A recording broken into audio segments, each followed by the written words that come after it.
Baik, Assalamualaikum warahmatullahi wabarakatuh.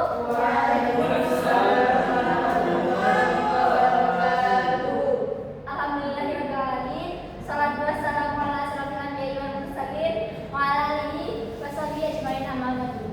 Gimana anak-anak kabarnya hari ini? Masih semangat kan nih walaupun panas, siang? Lapar. Nanti ya kita makan lagi sedikit. Baik, untuk memulai pelajaran pagi siang hari ini, angka baiknya kita berdoa terlebih dahulu. Berdoa dimulai. Oke, berdoa selesai. Ada yang nggak hadir nggak hari ini? Banyak ya. Doanya cuma satu. Oke, baik, hari ini kita akan belajar tentang materi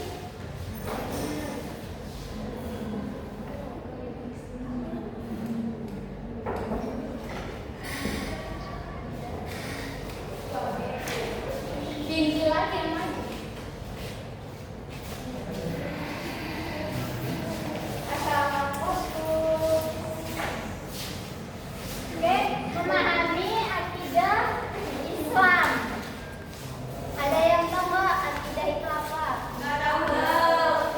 Apa itu, Bu? Nggak tahu ya. Oke, akidah itu bisa akidah Islam itu bisa kita ibaratkan sebagai ada ini nggak? Pohon.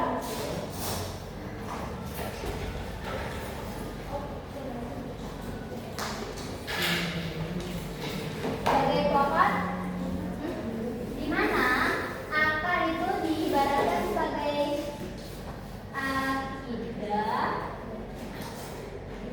batang itu ibadah, dan daunnya itu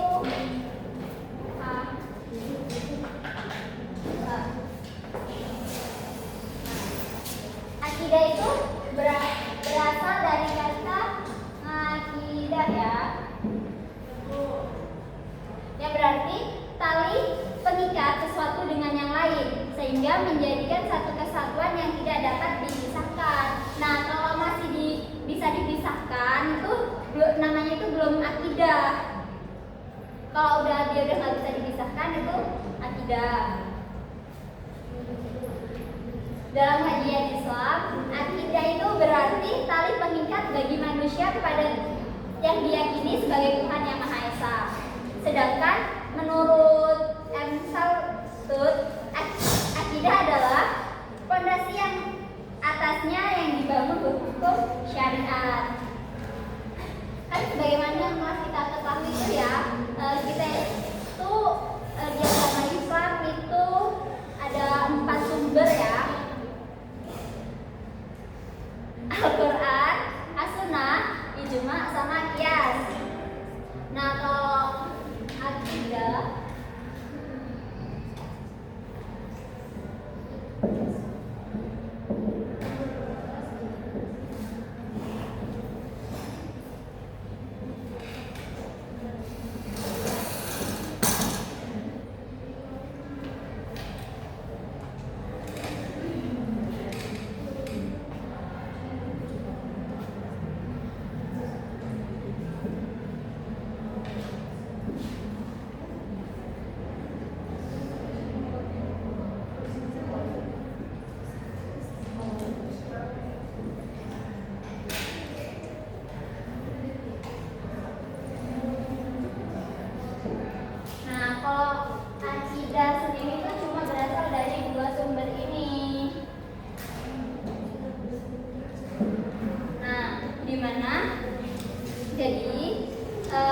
akidah itu tidak ada orang yang bisa meragukannya karena akidah itu berasal dari Al-Quran dan Hadis. Jadi akidah itu tidak ada yang bisa meragukannya. Seorang pun tidak boleh meragukan akidah karena sumbernya itu udah pasti dari Al-Quran dan Hadis.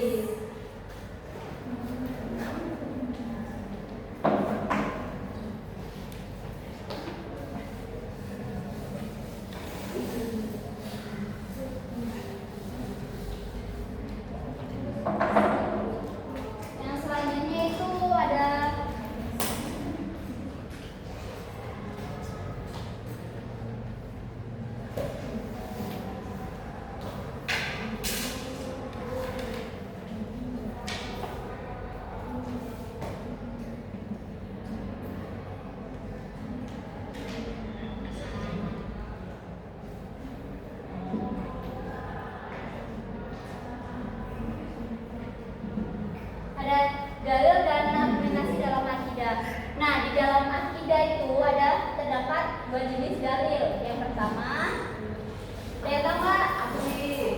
Ya. Terus yang kedua, nakli. Ingat.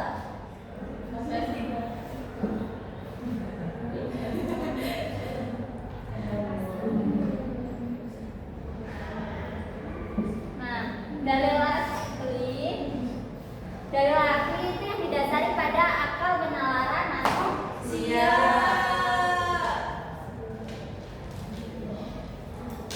Nah, orang yang tidak mempergunakan akalnya karena ada gangguan, maka itu tidak dibebani oleh akidah. Nah, orang gila, orang stres, orang atau apalah itu kalau dia tidak berakal itu tidak dibebani nih sama akidah. Kalau kamu waras tapi pura-pura ini ya, kamu lah ya. Yang selanjutnya dalil nakli. Kalau dalil nakli dasar dari apa? Al-Quran dan hadis.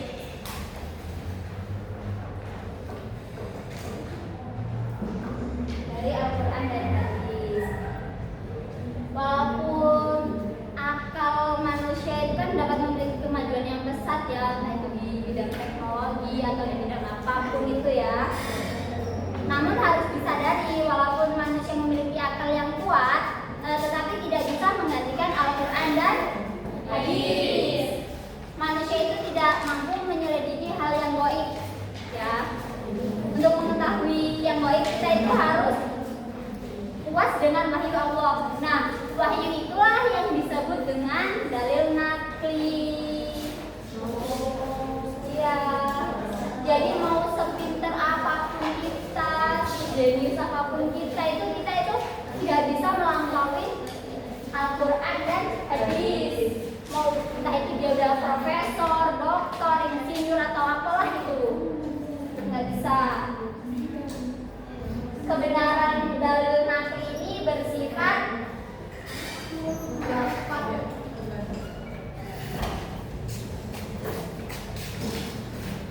yakid atau pasti. Nah, jadi kalau udah ambil dari Al-Quran atau hadis itu udah pasti, nggak mungkin masih salah. Jadi dalil nakli ini udah pasti ya, kita nggak bisa meragukannya lagi. Nah, kan hadis nakli kan dalil nakli kan dari Al-Quran dan hadis ya. Hal ini itu tidak dapat dijangka oleh akal manusia, cukup diyakini kebenarannya saja. Jadi kita tuh nggak bisa menjangkau Al-Quran sama hadis ini. Kalau kita tetap berusaha mau menjangkaunya ini, ya kita bisa bingung sendiri, stres sendiri. Jadi cukup kita yakini bahwa Al-Quran dan hadis itu udah pasti benar.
itu untuk mengikhlaskannya dan ibadah hanya kepada Allah Subhanahu wa taala. Nah, untuk mengikhlaskan niat dan ibadah kepada Allah taala itu artinya kita itu niat ibadah kita itu hanya kepada Allah. Kita itu percaya Tuhan kita itu esa, hanya satu, hanya Allah Subhanahu wa taala. Kita itu gak boleh meniatkan ibadah kita itu kayak aku sholat karena dilihatin teman, aku mau sholat lah biar dilihat kayak alim. Itu nggak boleh ya. Kita kalau mau ibadah itu niatnya hanya kepada Allah, jangan untuk pamer. Apalagi oh guys, aku mau sholat dulu ya, itu nggak boleh ya. Belum hari ini. Yang kedua, membebaskan akal dan pikiran dari kegelisahan yang timbul dari lemahnya akidah. Nah, kalau akal dan pikiran kita itu gelisah, pasti itu kan hati kita kosong kan ya. Nah, kalau hati kita kosong, kita itu akan melakukan hal-hal yang mungkin kita bakal hilaf atau apalah ya. Jadi kita itu kalau kita punya akidah, akal dan pikiran kita itu pasti nggak kosong. Kita akan berpikir yang positif, terus pasti hati kita ya udahlah, nggak bakal mikir-mikir yang negatif gitu. Itu ya guys. Yang selanjutnya ketenangan jiwa dan pikiran. Ketenangan jiwa dan pikiran. Nah, maksudnya itu kita tuh harus berpikir bahwa Allah Subhanahu wa taala itu memberikan cobaan kepada kita itu bukan karena Allah itu nggak sayang sama kita. Kita tuh harus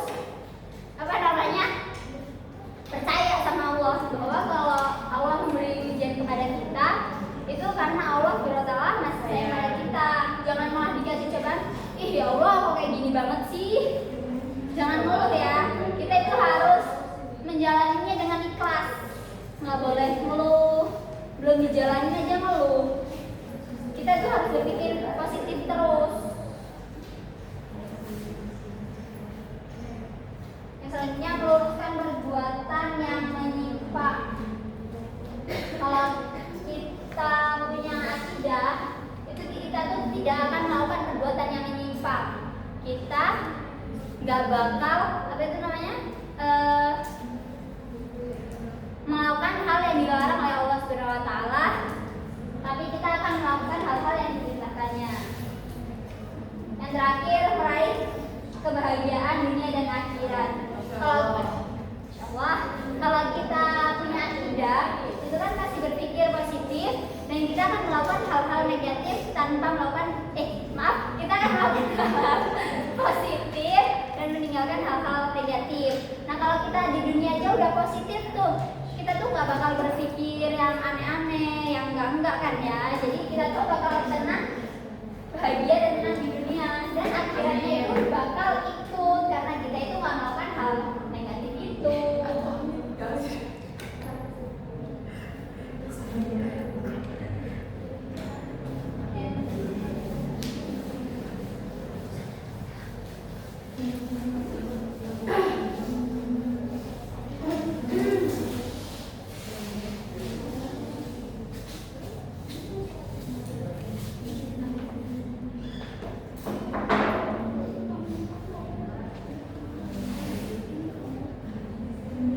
Selanjutnya metode peningkatan kualitas akidah.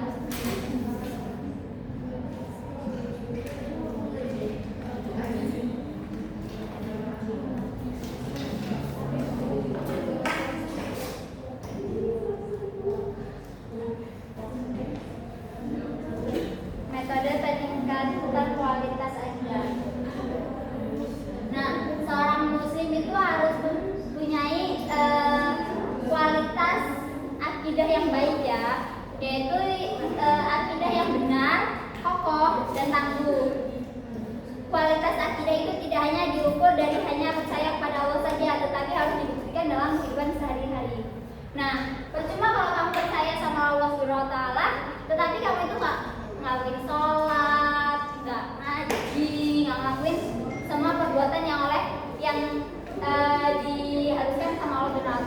tapi kamu cuma percaya sama Allah. Adanya Allah itu juga percuma tanpa melakukannya yang diperintahkan oleh Allah Subhanahu wa taala. Metode yang bisa diterapkan itu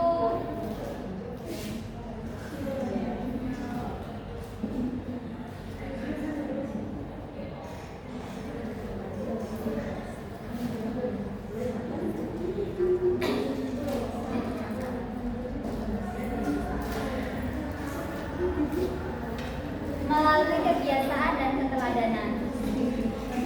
Kebiasaan dan keteladanan itu bisa dimulai dari keluarga, di mana anak itu kan lebih sering sama orang tua kan ya daripada sama orang lain.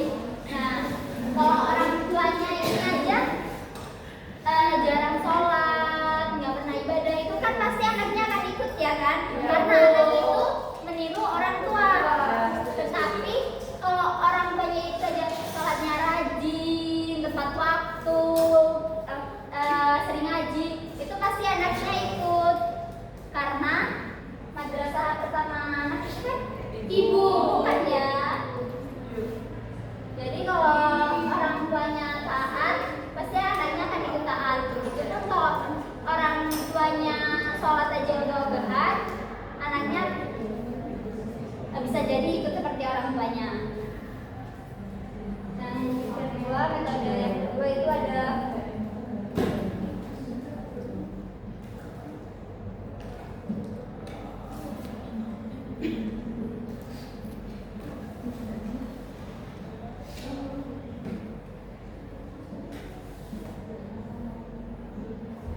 melalui pendidikan dan pengajaran.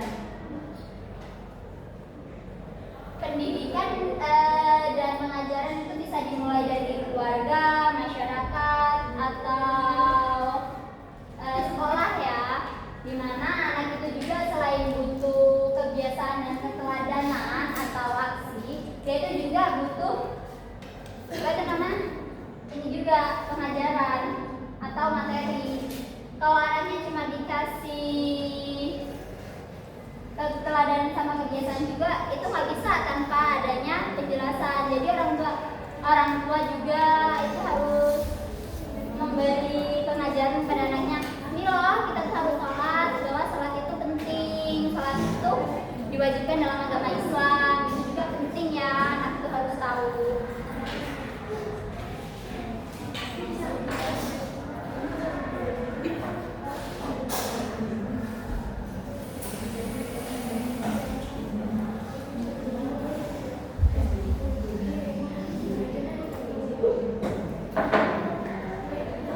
Materi yang terakhir itu prinsip-prinsip akidah Islam.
dan tidak menyekutukannya. Jadi kita itu hanya boleh sebagai orang Islam, kita itu hanya boleh menyembah kepada Allah Subhanahu wa taala dan kita itu tidak boleh menyembah selain Allah. Ya. Karena sebaik-baiknya Tuhan adalah Allah Subhanahu wa taala. Yang selanjutnya pengakuan bahwa para nabi telah diangkat dengan sebenarnya oleh Allah Subhanahu wa taala untuk menuntun umatnya. Nah, keyakinan kepada nabi itu penting juga ya. Setiap orang itu harus meyakini apa yang dibawa oleh Rasul utusan Allah berupa kitab suci.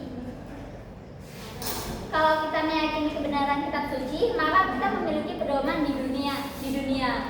Nah, kita itu kan punya kitab suci kan ya, Al-Qur'an. Kitab suci orang Islam itu kan Al-Qur'an. Nah, kalau kita nggak ada Al-Qur'an itu ibaratnya dunia tanpa cahaya, jadi bakal gelap. Kalau kita nggak ada Al-Quran, kita itu bakal pusing. Ini nanti mau gimana? Ini boleh apa enggak? Jadi Al-Quran itu apa itu namanya? Tempat kita lihat di situ kita boleh melakukannya apa enggak. Yang selanjutnya kepercayaan akan adanya hari kebangkitan. Nah, kita juga sebagai umat Islam itu harus percaya ya akan adanya hari kebangkitan, di mana bahwasannya Allah Subhanahu wa taala itu akan membangkitkan orang-orang besok untuk dimintai pertanggungjawabannya di akhirat kelak. Kalau perbuatan baik ia akan dibalas baik juga oleh Allah Subhanahu wa taala. Perbuatan buruk mau sekecil apapun juga akan dapat balasan dari Allah Subhanahu wa taala. Yang terakhir, keyakinan bahwa Allah Maha Adil. Nah, Allah itu Maha Adil ya. Kalau Allah itu kalau kita berbuat baik sama seseorang, orang itu juga akan kita juga dapat balasan yang baik juga ya. Makanya jadi orang jangan jahat-jahat ya. Ya Ibu. Baik, sekian materi dari Ibu. Ada yang bertanya enggak? Enggak. Oke, baik. Jadi kesimpulannya kita itu adalah akhirnya adalah tali pengikat seseorang, dimana kalau orang itu tidak memiliki akidah, orang itu akan mendapatkan dosa yang besar ya. Baik, sekian dari saya. Wabillahi taufiq wal hidayah. Wassalamualaikum warahmatullahi wabarakatuh.